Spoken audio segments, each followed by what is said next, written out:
কেমন আছো বন্ধুরা? আশা করি সবাই ভালো আছো। তো আজকে আবারও চলে এসেছি তোমাদের ভৌতবিজ্ঞানের একটি গুরুত্বপূর্ণ অধ্যায়, তড়িৎ প্রবাহ ও রাসায়নিক বিক্রিয়া। এই অধ্যায় থেকে কোনো 2 নম্বরের প্রশ্ন আসে না, শুধুমাত্র 3 নম্বরের প্রশ্ন আসে এই অধ্যায় থেকে। তো আজকে আমি এই অধ্যায় থেকে সবচেয়ে গুরুত্বপূর্ণ যে প্রশ্নগুলো মূলত পরীক্ষায় আসতে পারে সেই প্রশ্নগুলি তোমাদের কাছে তুলে ধরবো। বিগত 2000 সাল থেকে 2025 সাল পর্যন্ত যে প্রশ্নগুলো পরীক্ষায় এসছে, এবং এই প্রশ্নগুলোর মধ্যে থেকে আশা করি তোমরা কমন পাবে তোমাদের মাধ্যমিক 2026-এ। তো কোনো কিছু কথা না বলে সরাসরি দেখা যাক এই অধ্যায় থেকে সবচেয়ে গুরুত্বপূর্ণ যে প্রশ্নগুলো পরীক্ষায় আসতে পারে। প্রথম প্রশ্ন, তড়িৎ বিশ্লেষ্য বলতে কী বোঝায়? উদাহরণসহ ব্যাখ্যা করো, যেটা মাধ্যমিক 2015, 2007, 2002 এবং 2000 সালে এসেছিল। পরবর্তী গুরুত্বপূর্ণ প্রশ্ন, তড়িৎ বিশ্লেষণের সাহায্যে অ্যালুমিনিয়াম নিষ্কাশনের জন্য যে গলিত মিশ্রণের তড়িৎ বিশ্লেষণ করা হয় তাতে বিশুদ্ধ অ্যালুমিনা ছাড়া আর কি কি থাকে? যেটা মাধ্যমিক 2018 সালে এসেছিল। এবারে একটা গুরুত্বপূর্ণ প্রশ্ন, প্রদত্ত যৌগগুলি থেকে তড়িৎ বিশ্লেষ্য ও তড়িৎ অবিশ্লেষ্য পদার্থ চিহ্নিত করো। প্রথমে আছে চিনির জলীয় দ্রবণ, যেটা মাধ্যমিক 2015, 2010 সালে এসেছিল। গলিত সোডিয়াম ক্লোরাইড, যেটা 2015, 2010, 2006 এবং 2004 সালে এসেছিল। তড়িৎ বা তরল HCl, যেটা মাধ্যমিক 2015 সালে এসেছিল। পারদ, যেটা মাধ্যমিক 2015, 2000 সালে এসেছিল। কেরোসিন, যেটা 2010, 2006 সালে এসেছিল।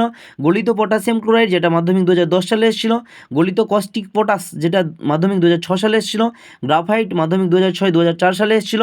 পেট্রোল মাধ্যমিক 2004 সালে এসেছিল। কস্টিক সোডার জলীয় দ্রবণ, যেটা মাধ্যমিক 2004 সালে এসেছিল। এবং গ্লুকোজের জলীয় দ্রবণ, যেটা মাধ্যমিক 2004 সালে এসেছিল। তো একটা কথা তোমাদের কাছে বলে দিই যে আগামীকাল থেকে কিন্তু প্রত্যেকটি অধ্যায় ধরে ধরে সবচেয়ে গুরুত্বপূর্ণ যে প্রশ্নগুলো, শর্ট প্রশ্নগুলো পরীক্ষায় আসতে পারে 2000 সাল থেকে 2024 সাল পর্যন্ত, এই সালের যে কোশ্চেনগুলো অবশ্যই আলোচনা করবো। অবশ্যই কিন্তু চ্যানেলটিকে নজর রাখো যদি শর্ট প্রশ্ন কমন পেতে চাও।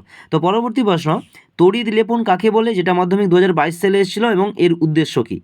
পরবর্তী প্রশ্ন, একটি অবিশুদ্ধ কপার দণ্ড থেকে তড়িৎ বিশ্লেষণ পদ্ধতিতে বিশুদ্ধ কপার প্রস্তুতিতে ক্যাথোড ও অ্যানোড ও তড়িৎ বিশ্লেষ্য রূপে কী কী ব্যবহৃত হয়? পরবর্তী প্রশ্ন, এটা কিন্তু মাধ্যমিক 2012 সালে এসেছিল। পরবর্তী প্রশ্ন, বিশুদ্ধ জলে অল্প পরিমাণ সালফিউরিক অ্যাসিড যোগ করলে উৎপন্ন দ্রবণের তড়িৎ পরিবাহিতা বিশুদ্ধ জলের থেকে বেশি হয় কেন? পরবর্তী প্রশ্ন, অ্যালুমিনিয়ামের তড়িৎ বিশ্লেষণে ক্রায়োলাইট ও ফ্লুওস্পার মেশানো হয় কেন? পরবর্তী প্রশ্ন, কপার ধাতুর বিশোধন প্রক্রিয়ায় ব্যবহৃত তড়িৎ বিশ্লেষ্য ক্যাথোড বিক্রিয়া ও অ্যানোড বিক্রিয়ায় উল্লেখ করো।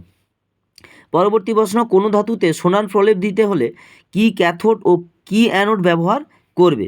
চলে যাই পরবর্তী প্রশ্নে। অর্থাৎ এই অধ্যায় থেকে শেষ প্রশ্ন, জলে অ্যাসিড দিলে দ্রবণের তড়িৎ পরিবাহিতা বিশুদ্ধ জলের চেয়ে বাড়ে কেন? যেটা মাধ্যমিক 2022 সালে এসেছিলো, এবছরের জন্য গুরুত্বপূর্ণ।